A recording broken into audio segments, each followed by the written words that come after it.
Okay, let's unpack this. We talk about generational conflict all the time. Yeah. The classic friction between Gen Z and their parents, or millennials demanding workplace change. Right, it's a constant conversation. But how do you move past just observing it and actually measure that conflict, like as a symptom of a massive social shift?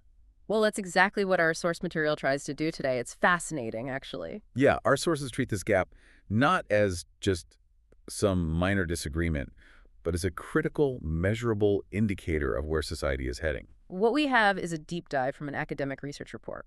And this study, it meticulously analyzed how generational conflict shows up in Iranian cinema across 3 really pivotal decades. Which ones? The 1370s, 1380s, and 1390s in the Persian calendar. So roughly the 1990s, 2000s, and the 2010s into the early 2020s. Okay. And the goal was pretty specific.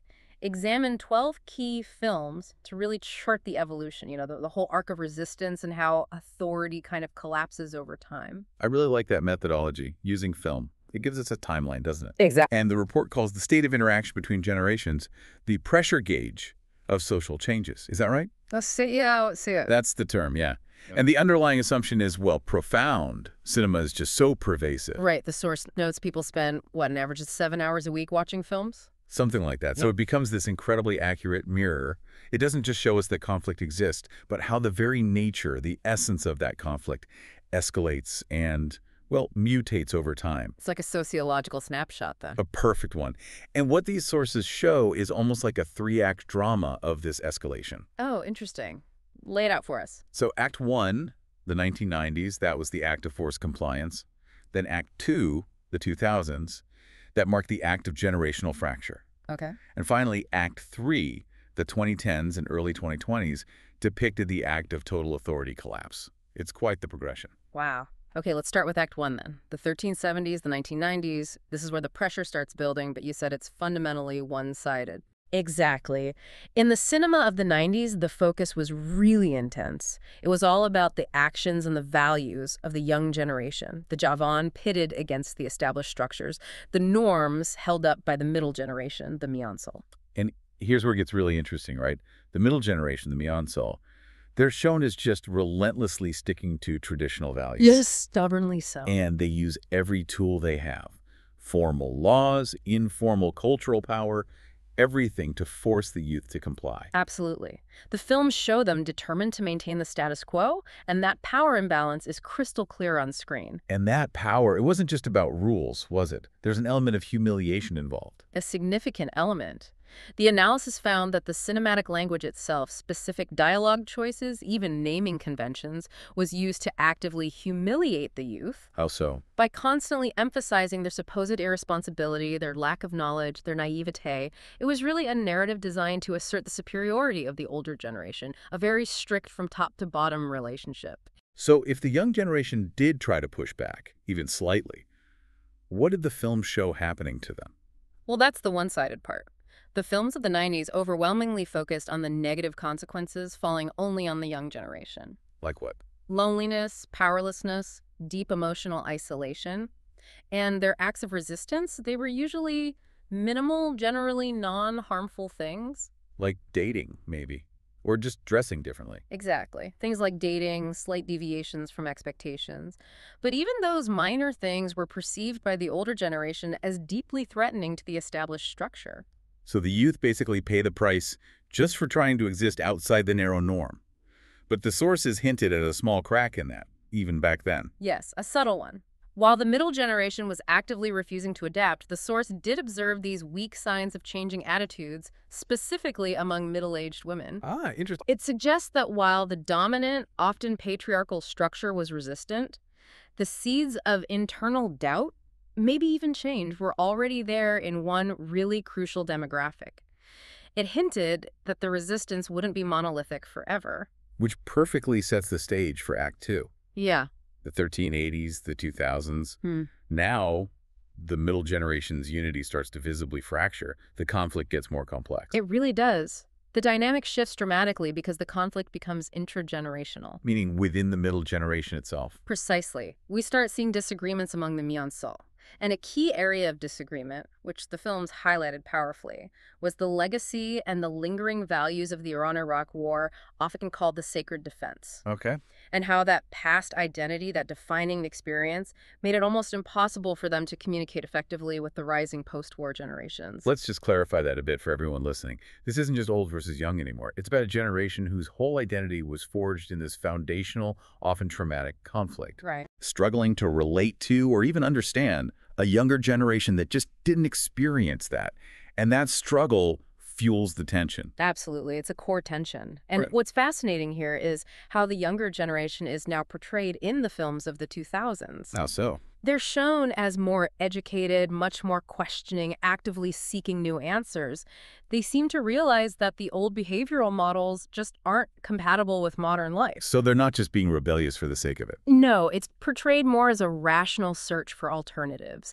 They see the disconnect. And how did the middle generation react to this increased sophistication, this questioning? They couldn't just fall back on the old "you're irresponsible" critique anymore, could they? Exactly. And lacking perhaps the logical arguments or the modern methods for discussion, the films show the middle generation increasingly resorting to, well, pure violence and force. Really, physical force. Explicit power plays, sometimes physical intimidation, yes. It escalates in the films because the power of reasoned conversation or maybe even shared values seems to have failed them. The sources mention this concept of othering here, Gariat Sazi. How did that play out on screen? It was this deliberate creation of an us versus them narrative. The war generation essentially defined itself against the post-war generation. Creating distance. Yes. Young people were shown trying to distance themselves from the ideological weight, the personal consequences of conflicts they didn't start and didn't live through. They were, in effect, rejecting the trauma that defined their parents' generation.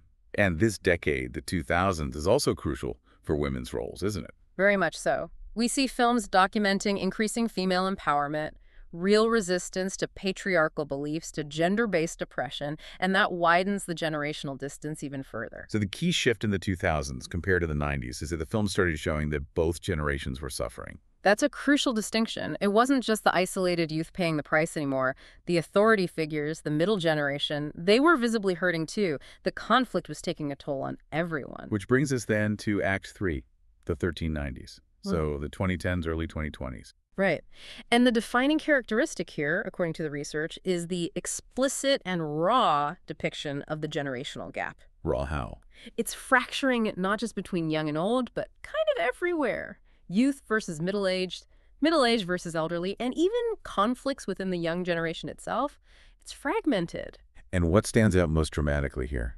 The total collapse of authority within the family unit. Yeah. Particularly the father figure. He's often portrayed as completely confused. Confused. Yeah, unable to interact effectively. Lost. And this is where the source noted something really striking.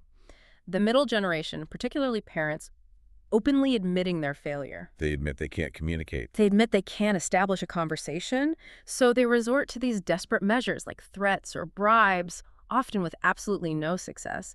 The old levers of control just don't work anymore. Wow, the parents actually know they've failed.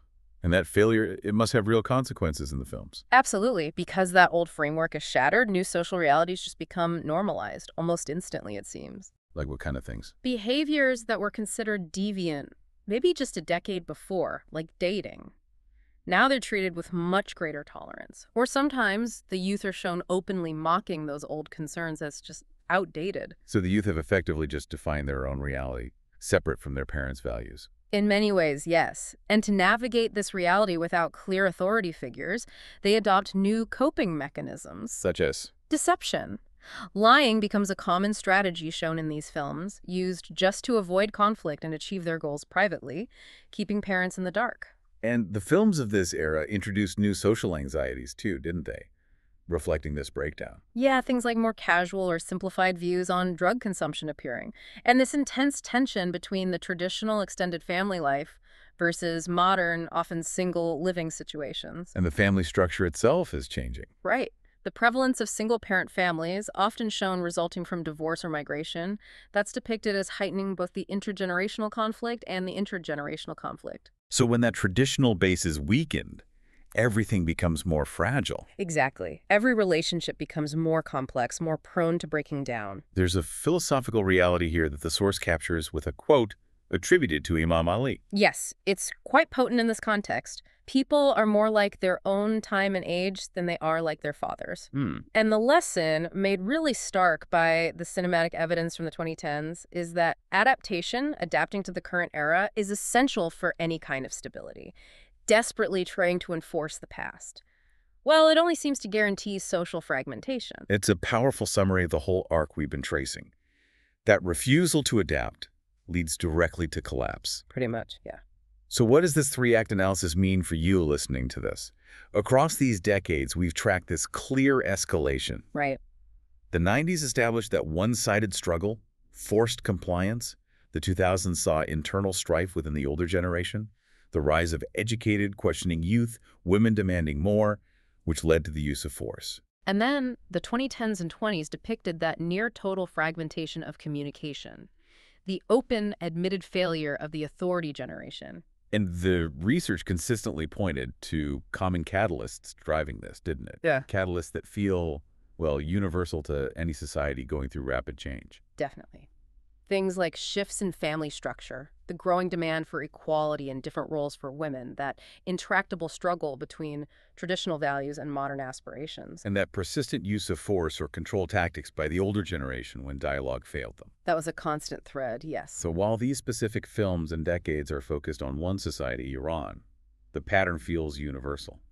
This inability of one generation to adapt, it leads to that pressure gauge basically exploding, social, emotional chaos for everyone involved. It really shows that generational conflict isn't just background noise. It's the sound of maybe old structures collapsing under pressure. Which leads to a really profound shift in the foundations of society, doesn't it? It seems so. And the source analysis suggests something really interesting for that most recent decade, the 1390s. That's how. That the importance of the friend group, the peer group, it increased drastically for the young generation. Much more important, perhaps, than the extended family. So friends become the key reference group. That's the implication. And it raises a really important question for you to maybe mull over after this. Okay, leave us with that thought. If friends increasingly replace family as the primary reference group for identity, for trust, for shared values, what does that actually mean for how cultural values and maybe future conflicts will be transmitted or perhaps rejected in the years to come?